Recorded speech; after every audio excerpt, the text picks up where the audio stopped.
কি বন্ধুরা, রাতে খাওয়া হয়ে গেছে? তাহলে এখন নিশ্চয়ই ঘুমোতে যাওয়ার প্রস্তুতি নেওয়া হচ্ছে। নিশ্চয়ই। ঠিক আছে, মোবাইলও পাশে আছে, নিয়ে শুতে যাওয়া হচ্ছে। আচ্ছা, তাহলে আমি তোমাদের একটা গল্প বলি, শোনো। সেই ছোটবেলায় যেমন ঘুমোতে যাওয়ার আগের সময় মার কাছে গল্প শুনতে ঘুমোতে যেতাম, ঠিক সেরকম। তবে হ্যাঁ, এই গল্পটা কিন্তু ভূতের।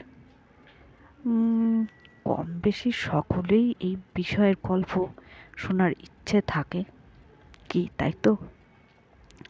এটা কিন্তু বাংলায় অনুবাদিত করা হয়েছে। লেখকের নামটা না হয় গল্পের শেষেই বলবো। হ্যাঁ, তার আগে এই গল্প শুনতে শুনতে কেউ যদি অনুমান করতে পারো লেখক কে, কমেন্ট সেকশনে ঝটপট লিখে ফেলো তো। তাহলে বন্ধুরা, আমি আজকের রাত্রের গল্পটা বলা শুরু করি। আজকের গল্পটার নাম হচ্ছে অন্ধকারের মুখ। আমি যেরকম বলেছিলাম, বাংলায় অনুবাদ করা। এই গল্পটা একজন স্কুল শিক্ষকের। সেই স্কুল শিক্ষকের নাম ছিল মিস্টার অলিভার। তিনি একজন অ্যাংলো ইন্ডিয়ান শিক্ষক ছিলেন। একদিন গভীর রাত্রে তিনি স্কুলে ফিরছিলেন। সেই স্কুলটি ছিল সিমলায়, এক পাহাড়ি অঞ্চলের শেষ প্রান্তে। কিপলিংয়ের সময়ের আগে ঠিক স্কুলটা চলছিল ইংলিশ পাবলিক স্কুলের লাইনে। এখানকার সব ছেলেপুলেরা সমৃদ্ধিশালী ভারতীয় পরিবার থেকে ছিল। তারা পড়তো স্কুলে ব্লেজার, টুপি এবং টাই। লাইফ ম্যাগাজিন একবার ভারতের এই স্কুলটিকে ইটন অফ টি ইস্ট বলে সম্বোধন করেছিল। এই স্কুলটির খুব নাম ছিল। এই স্কুলে উনি শিক্ষকতা করতেন মিস্টার অলিভার। মিস্টার অলিভার এই স্কুলে বহু বছর ধরে পড়াচ্ছিলেন। উনি রোজ দিন বিকেলবেলা সিমলা বাজারে ঘুরতে যেতেন।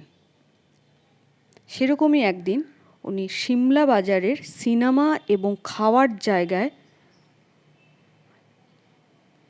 যে মানে স্কুল থেকে ওই সিমলা বাজারটা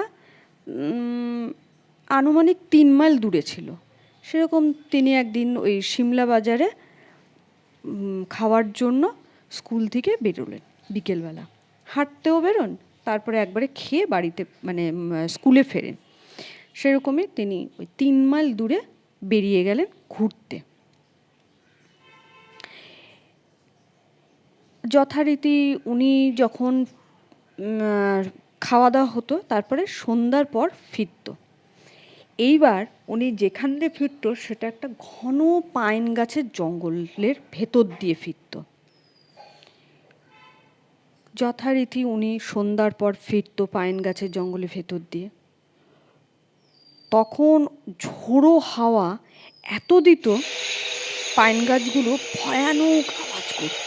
মনে হতো যেন কেউ অনেক দুঃখে কাঁদছে। এই কারণে ওখানকার যে মানুষ বসবাস করত, তারা ওই জঙ্গলের ভেতর দিয়ে যতটা পারত না আসার চেষ্টা করত। ওই ঘুরে আসতো, তাতে একটু সময় বেশি লাগতো, তাও আসতো না কেউ ভয়ে। কিন্তু এই মিস্টার অলিভার ছিল খুব সাহসী, এই অলৌকিক জিনিস বিশ্বাস করতেন না। উনি হাতে একটা টর্চ রাখতো, সেই টর্চ জ্বালিয়ে পথ দিয়ে যাতায়াত করতো। সেই দিনও যথারীতি ওই পথ দিয়ে যাচ্ছিলেন। সেদিন ওই টর্চের ব্যাটারির আলোটা খুব কম আসছিল। হয়তো ব্যাটারিটা কমজোর হয়ে গেছিল, সেই জন্য হতে পারে। কিন্তু তাও তিনি কিন্তু ওই জঙ্গলের ঘন অন্ধকারের মধ্যে দিয়ে উনি হেঁটে এগিয়ে চললেন তার গন্তব্যস্থলে। তার টর্চের আলোটা প্রায় নিভে নিভে যায়। ঠিক সেই মুহূর্তে একটা ছেলেকে ওই পাইন গাছের জঙ্গলের ভেতরে একটা পাথরের ওপরে বসে থাকতে দেখেন মিস্টার অলিভার। এবার মিস্টার অলিভার ভাবল হয়তো তার স্কুলেরই কোনো বাচ্চা, মানে যে স্কুলে উনি চাকরি করেন সেই স্কুলেরই হয়তো কোনো ছেলে হয়তো রাস্তা হারিয়ে ফেলে ওই জঙ্গলের মধ্যে ওই পাথরটার ওপরে বসে ওই ছেলেটি আছে। তাই ভেবে মিস্টার অলিভার সেই ছেলেটির কাছে এগিয়ে আসলো। হালকা একটু বকুনি দিয়ে জিজ্ঞাসা করে, তুমি এখানে কি করছো ছেলে?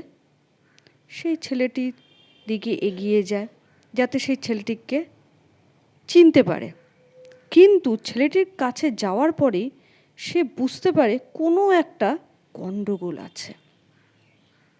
তার সারা শরীরটা কেমন কাঁটা দিয়ে উঠল এবং তার চারপাশে ঠান্ডা হাওয়া বইতে শুরু করলো। অতঃপর সে এগুলোকে নিজের ভুল ভেবে ছেলেটির কাছে আরও এগিয়ে গিয়ে দাঁড়ালো। দেখে মনে হচ্ছিল ছেলেটি কাঁদছে।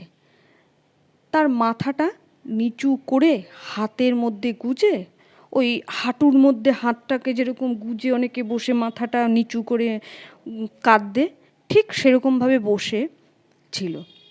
ছেলেটির শরীরটা দেখে মনে হচ্ছিল কাঁপছে। ছেলেটির কান্নাটা ছিল কিন্তু একটু অদ্ভুত আওয়াজের। এবার মিস্টার অলিভারের খটকা লাগলো। যথারীতি মিস্টার অলিভার একটু কড়া গলায় ছেলেটিকে জিজ্ঞেস করলো, ব্যাপার কি, তুমি কাঁদছো কেন? কিন্তু ছেলেটি কিছুই বলছে না, তাও মুখ তুলছে না, এবং তার শব্দহীন কান্নায় তার মিস্টার অলিভারের সারা শরীর কাঁপতে থাকে। চারিদিকে তাপমাত্রা যেন আরও কমে গেল এবং বাতাসও বওয়া থমকে গেল। মিস্টার অলিভার আবার বলল, চলো ছেলে, আমরা এখন এখানে আমাদের এখন এখানে থাকাটা উচিত নয়। তোমার কি সমস্যা আমায় বলো, আমি তোমাকে সাহায্য করব। আমার দিকে তাকাও। ছেলেটি মুখটা তুলল মিস্টার অলিভার দিকে। তার মুখের দিকে হাতটা যখন সরালো, মিস্টার অলিভার তাকালো, তার টর্চটা সবার আগে হাত থেকে পড়ে গেল। যদিও সেটাকে মানে ওই ছেলেটির মুখটাকে মুখ বলা চলে না, কারণ তার না ছিল চোখ, না ছিল মুখ, নাক, কান, গলা, মানে কিছুই ছিল না। ওটা শুধুমাত্র একটা মসৃণ একটা গোলাকার মাথা ছিল, যার মধ্যে কিন্তু ওই মিস্টার অলিভার যে স্কুলে চাকরি করত সেই স্কুলেরই টুপি পরা ছিল। এখানেই গল্পটি শেষ হওয়া উচিত, কিন্তু তা হলো না, অন্তত মিস্টার অলিভারের জন্য। যাই হোক, মিস্টার অলিভারের হাত থেকে ভয়ে টর্চটা পড়ে গেল। সে পেছন ঘুরে দৌড়াতে শুরু করল। সেই ঘন জঙ্গলের মধ্যে দিয়ে পাগলের মতন ছুটতে থাকলো এবং সাহায্যের জন্য চিৎকার করতে থাকে। সে পালাতে চাইছিল, কিন্তু পালানোর সঠিক রাস্তা খুঁজে পেল না। তার বহুদিনের চেনা রাস্তা যেন এক অজানা ভুলভুলিয়ার মতন মনে হতে শুরু করলো। পাইন গাছগুলো যেন তাকে পালাতে দিতে চাইছিল না। দূরে কোথাও একটা শিয়াল ডেকে উঠল এবং সে খানিক দূরে স্কুলটাকে দেখতে পেল।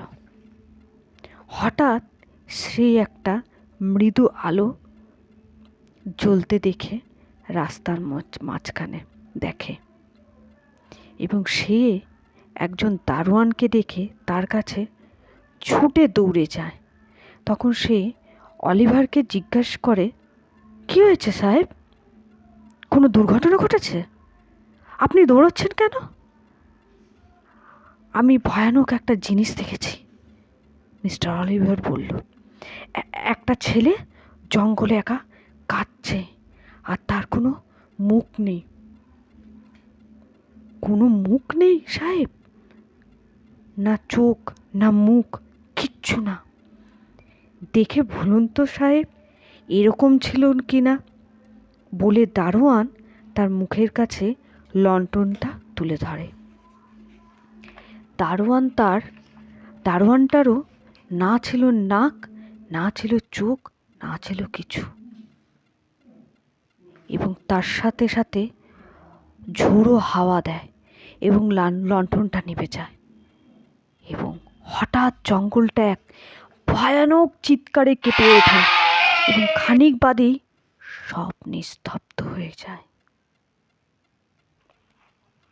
এটাই ছিল আজকের রাত্রের ভয়ের গল্প। আর আমি যেমনটি বলেছিলাম শুরুতে, যে আমি গল্পের শেষে লেখকের নাম বলবো। লেখকের নাম রাস্কিন বন্ড।